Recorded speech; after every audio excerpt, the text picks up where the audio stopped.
Grabe. Grabe yung anticipation, excitement. Siyempre, magpa-message muna tayo, magpa-hello muna tayo sa ating mga contrast. Ayan na. Alright. Simulan muna natin kay Mr. Baron Geisler. Pero teka lang, ayan na, paano nag-decide siya? Sino ba ang upo sa kanya? Sino ba daw? Nagpapahika pa si Ian, si Richard, at si Daniel, pero nagbigay-ugay sila. Ay, kuya! Ay, kuya! Sige, Baron, just to address the fans, message ko sa kanila. Maraming salamat for being here. Excited din kami makita kayo. And let's all have fun sa, FanCon natin.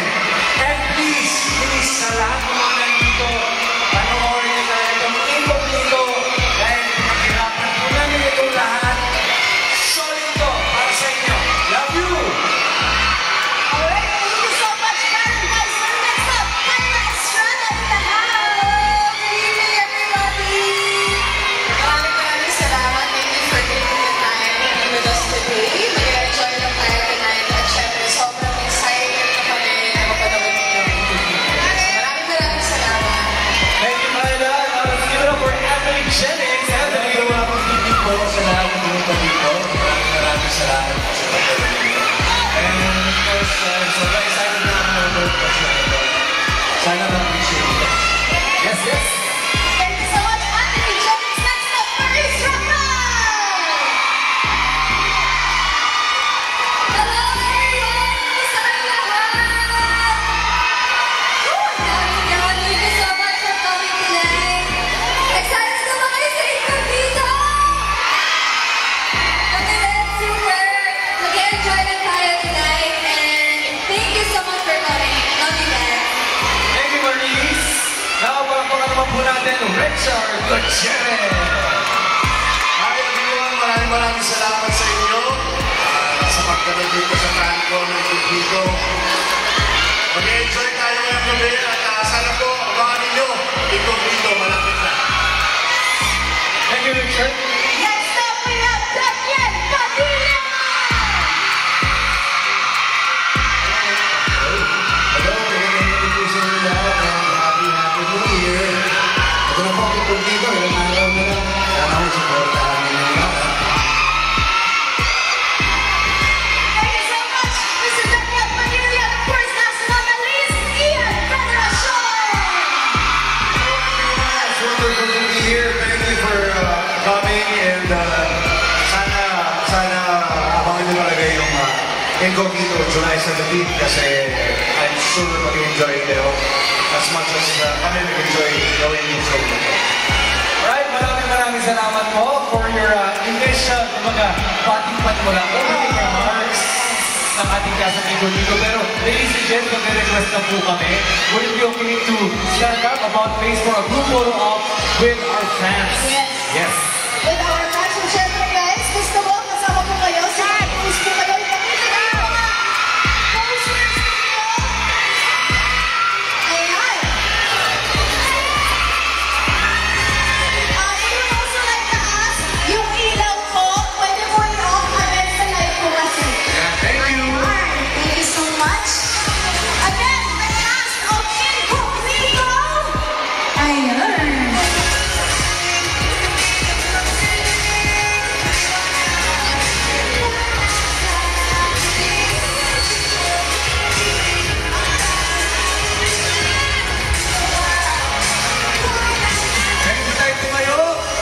Pwede po tayo tumayo sa ating mga kapamilyas.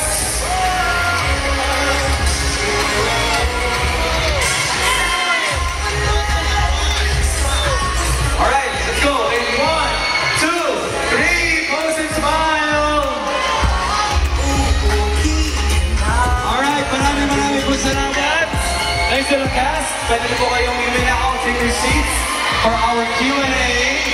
I hope everybody enjoyed. Pakikita po natin yan sa social media and i-repost po ninyo Gamitin po natin ang hashtag at syempre, let us spread the word about Incognito. Once again, our hashtag for the news, hashtag Incognito FanCon 2025. And ngayon, syempre, we are having our second segment for tonight, ang Q&A portion natin. Of course, questions for you guys from your fans. Kaya naman, ito na. Okay. This first set of questions is for everyone in the cast. Yan, okay. From May, from Fans Club po ng DJ Forever. Anthony, will start with you. Can you think of one word that would describe the bond? Can you think of one word that would describe the bond that you have sa Incognito team? One word that would describe the bond that you guys have a cast.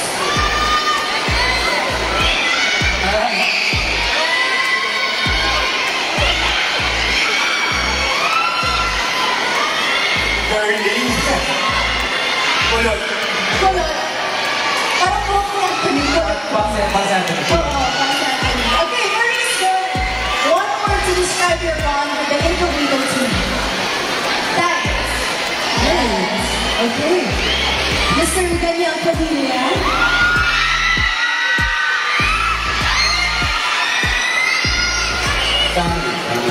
Pamilya. Yeah. Okay, Tia. Richard? Solid.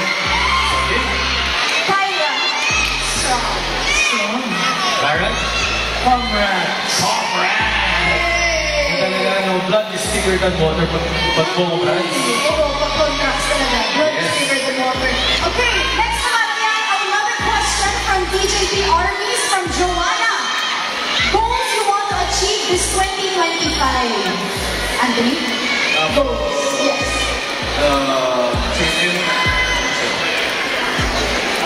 What to achieve? Yes. Ano gusto mo yung achieve, Anthony? Kahit isa na. Gusto ko maayos na mga kalagayan na. Healthy. Yes. Healthy. Okay, Maurice? Be stronger. Be stronger. Daniel? Goals that you want to achieve, kahit top of my goal. Siguro yung magawa matapos namin magiging itong ginagawa ng show ng Incognito. And for me, my goal now is to make music again. So, Okay, next naman. Ian? Ako siguro to have a higher quality of connection with everyone I meet, family and strangers as well. Thank you, Richard. Sa akin siguro, world peace. Oo, legit. Hindi, yun nga, magawa namin ng mga isang dito, successful dito sa lahat. At it goes to Thank you, Kyla. Ako siguro growth in all aspects of my life. Growing in career, in everything that I have experienced and nurtured and growth in my career. And as well as being healthy also, proactively. Thank you, Kyla. Byron? Oh, my goal is to be more dependable as a father, as a husband, also as a craft course sa aking career, and to have meaningful, purposeful relationships, not only with my peers, but the people that I will meet in 2025. So I also want to strengthen my faith in the Lord. So I believe that this 2025 is going to be a really good one for all of us. That's my prayer. Amen. Maraming salamat. I love yung mga New Year's goals na we can manifest it with them, di ba? Manifest natin for them. Sabi nga nila, yung pag-manifest daw, kapag nasa isip mo, wala pa siya sa world. Pero kapag i-manifest mo siya, i-verbalize mo siya, nasa mundo na siya at mangyayari. Oh, exactly. Kaya binermalize na nila. I love it. Happy New Year, Contras! New Year!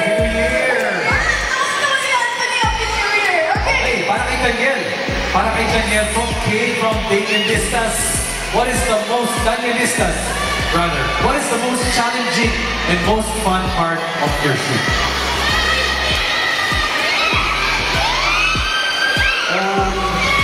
challenging siyempre, an action show. Nag-challenge na, nag-physical. Yun yung challenging part. Ano nga po siya? Fun? Most fun. At the same time, fun din yun. Lalo na pagka nagagawa niya ng tama kami lahat kasama sa eksena kasi execute namin ng solo. Doon lumalabas yung kasiyahan. Sobrang laughter. Okay, thank you again. From Menchi Salazar from DJP, Significant Minds, Diana. Alright, so syempre, Menchi wants to know, ano po yung mga learnings na naging mo, Daniel, in this teleserye, Incognito, and how will it affect you and your growth as an actor? It's giving Mr. World. Ano yung mga tanong nila? Ito yun na daw sasagot ka. Ito si Tita Menchi, Daniel. Tita Menchi. Growth, ito, wala na, lumabas ko sa comfort zone mo, di ba? Isa na yun, tsaka, hindi mo na. Okay. Next ko na lang sa'yo. Next ka lang daw, Tita. Okay, muna naman sa fans club ng Bay Generation para po syempre kay Sir Ian Generation. Ano po ang pinakagusto mo sa character mo bilang Greg Paterno na hindi mo nagawa sa iyong mga previous projects? Gusto ko dito, because I've been doing action movies ever since, and I enjoy talaga ako sa fight scenes, gunfights, fist fights. Tapos, ito, I have a chance to showcase that, and work with a production that specializes in action, and magagaling yung stuntman, yun, director namin, director, so martial artist, and then Ay, maraming salamat. Thank you naman for Maris. For Maris from Rogen, from Maris Sellers Official. How does it feel na finally nakabat ang action genre ka na? Grabe, super exciting. Sobrang happy ko na naging part ako ng Incognito. Kasi ako, my whole life, siguro hindi ko akalain na magiging part ako ng action scenes. So to be part of this is very surreal.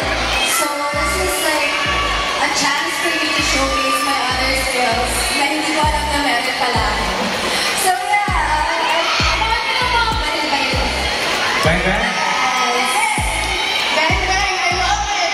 But of course, in line with a question from Rogen. Yes. We also have a question from Kathy from Maris Sellers Official. Nakilala natin si Maris as napakakalog, funny, di ba? Ngayon naman, action.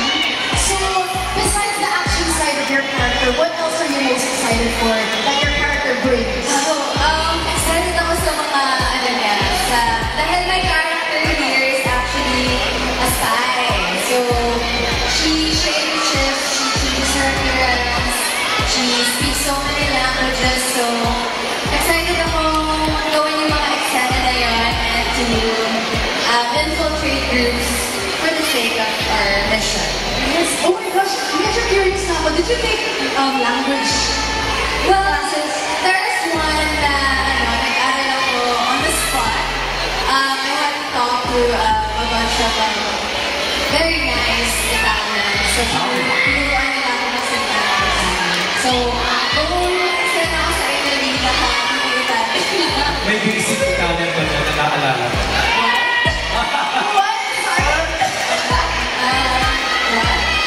Ano na, next time na. Excited. Kalimutan ko na eh. So, ikaw dito na lang. Doon na nalalaabang ka. Okay. Para naman kay Anthony from Marianne Javier. What lesson have you learned from working with the other casts of Incognito? Actually, marami naman. Mostly yung mga natutunan ko, kailangan serve action kay Sir Ben. Siya yung mga snack ko na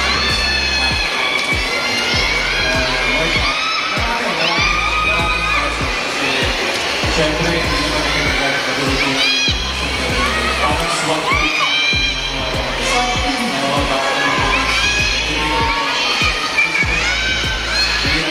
mga tama ako lagi Ikaw target, sabihin ko. Sabi nga nito niya, di ba, physical? Physical talaga. pero masaya kasi natutunan mo siya na kuwang lang siya hindi ko kaya mo lang siya naging tinuturo kaya girl lang naman okay, depends ako sa Basta mo yan!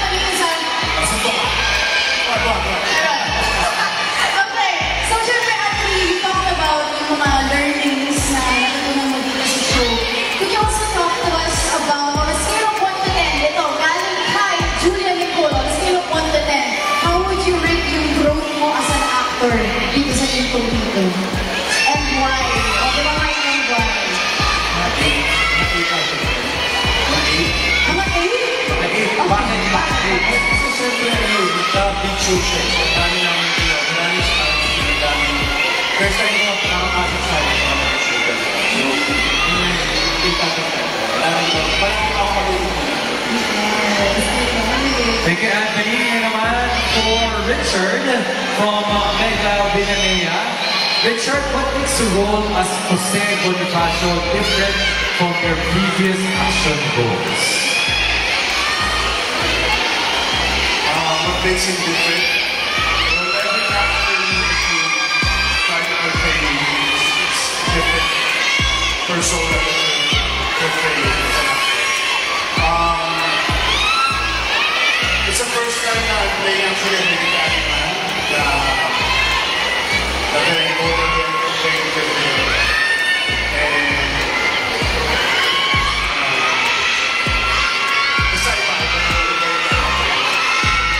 especially in Iron Man. Mas may greater Follow-up question, Richard. Ano naman ang pinaka-challenging experience while doing this time? challenging, pinaka-challenging.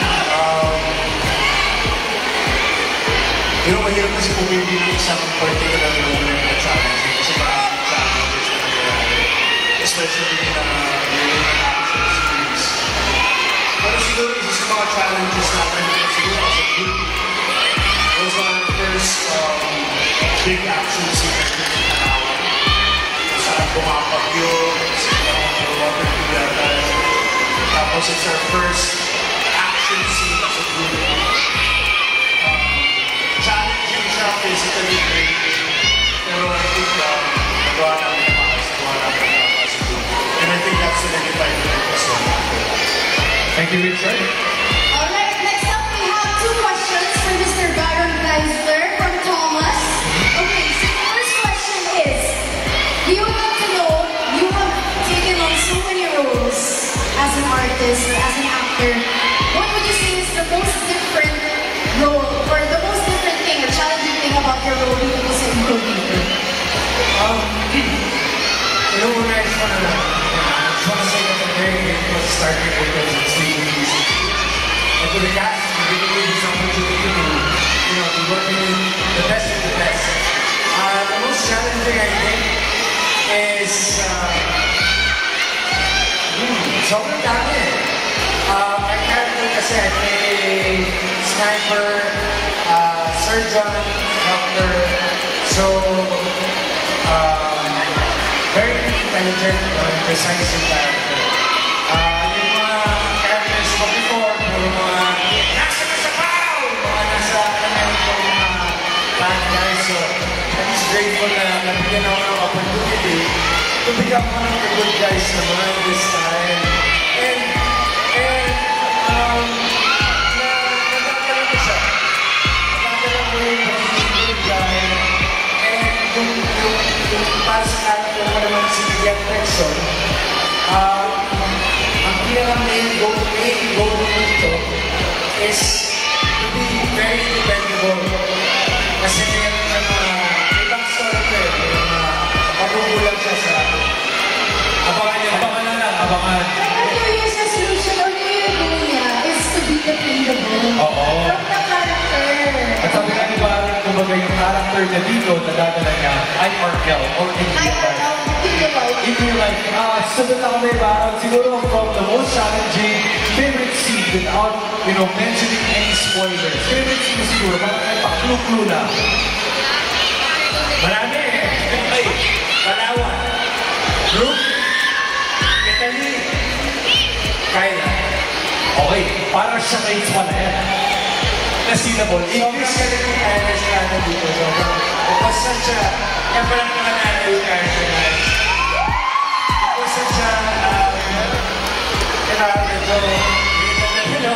working with someone very young, yet very passionate. Umiyak ako sa eksena namin na talagang Personally, parang revelation for you, Kyla Estrada.